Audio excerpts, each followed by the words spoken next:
yang hari ini sejatinya merupakan pertemuan kedua. Pada pertemuan pertama telah kita bahas tentang perkembangan konsep action research dari Kurt Lewin, Shirley Grundy hingga yang dipakai di Indonesia pada tahun 1990. Intinya pada diskusi kemarin, PTK adalah pengobatan terhadap problematika pembelajaran yang dialami di kelas.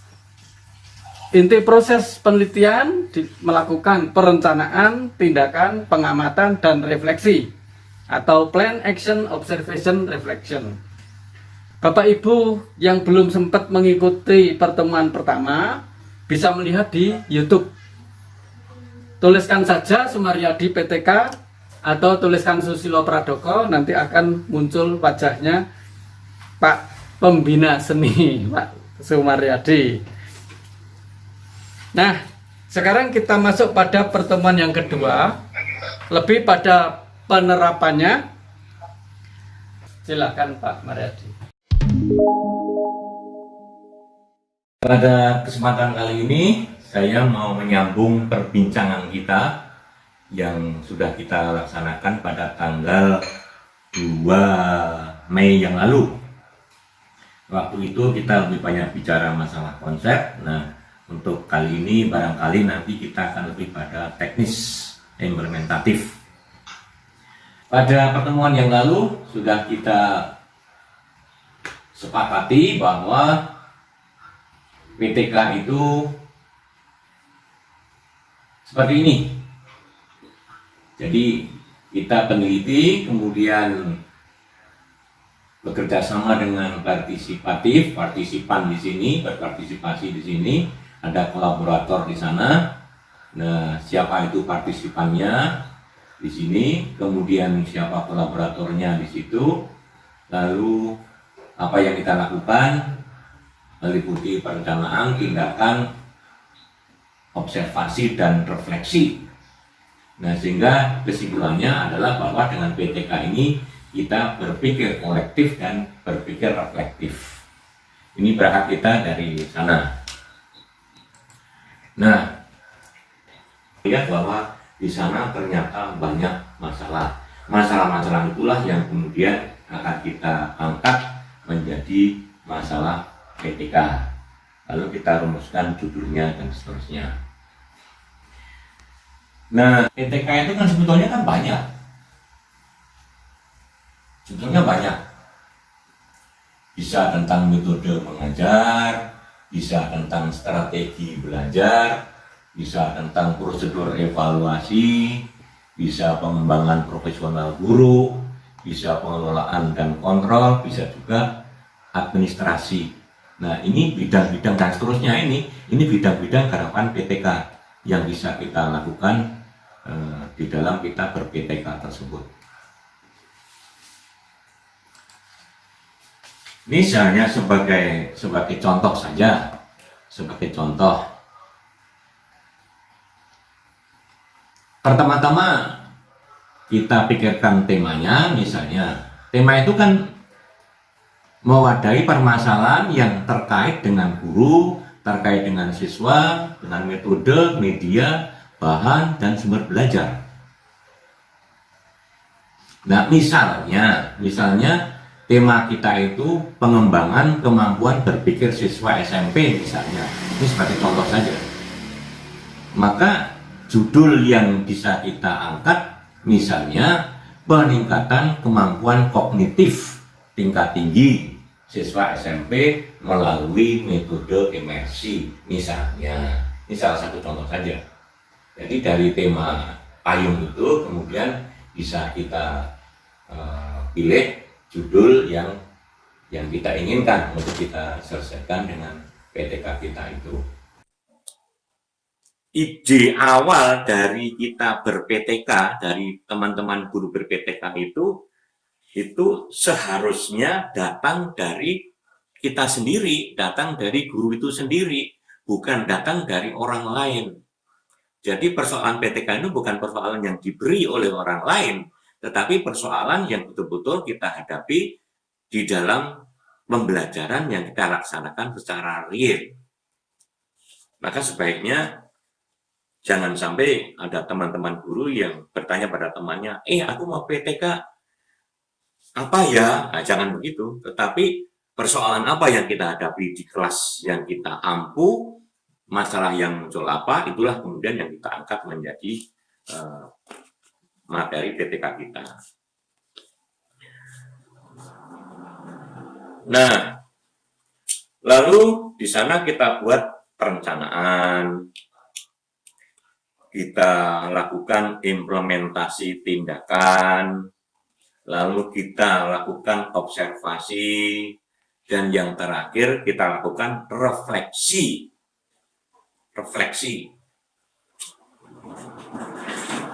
Itu satu siklus. Nah, biasanya PTK itu kan bersiklus-siklus biasanya. Kalau untuk PTK mahasiswa S1 biasanya ya kita agak mengakali dikit lah. Berapa Pak siklusnya? Berapa Bu siklusnya? Ya, lalu ada kebijakan di bawah tangan. Kalau PTK kita itu hanya satu siklus, ya nggak lucu. Maksud PTK satu siklus langsung tercapai. Dan mahasiswa nanti tidak punya pengalaman untuk melakukan refleksi, kemudian refleksi itu digunakan untuk perencanaan siklus berikutnya. Tetapi kalau kemudian mereka siklusnya banyak, ya kasihan juga kapan selesainya begitu. Nah, akhirnya kemudian ya sudahlah, paling tidak siklusnya 2. Nah, itu biasanya di bawah tangannya seperti itu. Oke. Nah, ini sekedar judul, sekedar judul. Misalnya ada seorang guru yang membuat judul peningkatan kreativitas belajar tari dengan pendekatan Safi di SMP Negeri 3 Gamping Sleman, Yogyakarta. Ini judul yang dia buat untuk PTK. Peningkatan kreativitas belajar tari dengan pendekatan Safi di SMP Negeri 3 Gamping Sleman, Yogyakarta. Nah, dari judul ini, kemudian pertanyaannya, lalu rumusan masalahnya bagaimana? Nah, ini sekedar contoh juga. Ada 2 versi di sini. Versi yang pertama itu rumusan masalah PTK, itu ada 2. Rumusan masalah yang pertama itu dimulai dengan kata apakah. Rumusan masalah yang kedua dimulai dengan bagaimanakah. Ada versi 1 seperti itu. Tetapi versi yang banyak itu versi yang ini, yang kedua ini. Karena apa? Karena PTK yang mau kita lakukan ini tidak untuk menjawab apakah itu dapat digunakan apa tidak, tetapi bagaimanakah itu bisa kita gunakan untuk meningkatkan ini, untuk mengubah ini. Jadi versi yang kedua ini nampaknya yang lebih banyak dipakai orang. Bagaimanakah misalnya, bagaimanakah meningkatkan kreativitas siswa dalam belajar tari dengan pendekatan Safi. Ini rumusan masalah yang banyak dipakai. Bahwa ada 2 tadi, ya bisa saja, cuman jarang itu digunakan. Nah, dari rumusan masalah ini, kemudian nanti kita kan harus merumuskan ini. Ini sekedar contoh juga. Sudah kita bahas pada pertemuan yang lalu bahwa hipotesis tindakan di dalam PTK ini bukan untuk diuji kebenarannya, tetapi untuk memandu peneliti supaya sampai di tujuan dengan selamat. Tidak salah arah, tidak salah sasaran, dan tidak salah tujuan. Kalau hipotesis di dalam penelitian kuantitatif itu kan jelas untuk diuji kebenarannya dengan diverifikasi ke dunia empirik. Tetapi kalau hipotesis tindakan ini sekedar untuk memandu peneliti supaya sampai pada tujuan dengan selamat.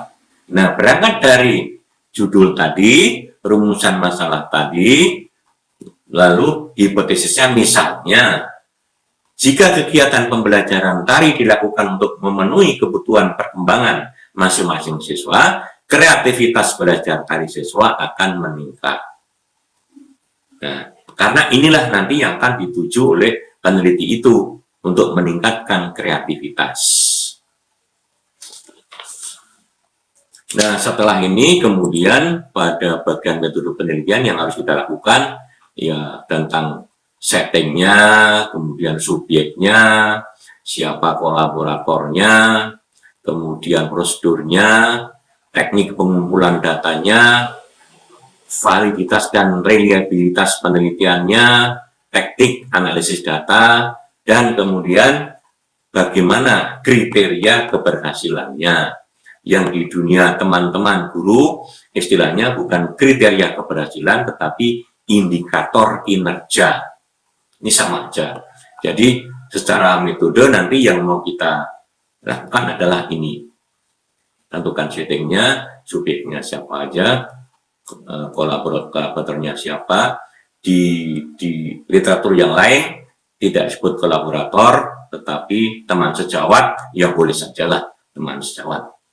Kemudian ada prosedurnya bagaimana, mulai perencanaan, lalu tindakan, lalu evaluasi dan refleksi, dan seterusnya, berapa siklus gitu. Lalu datanya dikumpulkan dengan cara seperti apa, bagaimana supaya tetap valid dan reliable, kemudian data dianalisis dengan seperti apa, lalu indikator kinerjanya seperti apa. Nah, instrumen yang biasa dipakai di dalam PTK itu yang pertama observasi, yang kedua wawancara, yang ketiga tes, dan yang keempat catatan harian. Nah, dari keempat ini semuanya penting dilakukan, walaupun barangkali untuk PTK ini observasi ini yang paling utama kayaknya ya. Observasi terhadap gurunya, terhadap siswanya. Hanya di dalam observasi ini tentu nanti harus kita hindari adanya pengaruh yang namanya halo efek gitu. Nah, observasi ini wujudnya bisa checklist, bisa anecdotal record, bisa juga rating scale. Ini observasi. Kemudian yang wawancara ini bisa bersifat insidental atau terencana, bisa bersifat tertutup atau terbuka. Kemudian yang tes ini untuk mengukur tingkat penguasaan materi pembelajaran oleh siswa. Untuk mengukur tingkat penguasaan materi pembelajaran. Nah, disinilah biasanya peneliti bermain-main dengan skor di sini. Lalu instrumen, tadi dengan instrumennya itu bisa observasi, bisa wawancara, bisa tes pada tanah harian. Hanya ini adalah yang kualitatif, bisa kuantitatif, bisa dua-duanya. Jadi ini bukan data-datanya.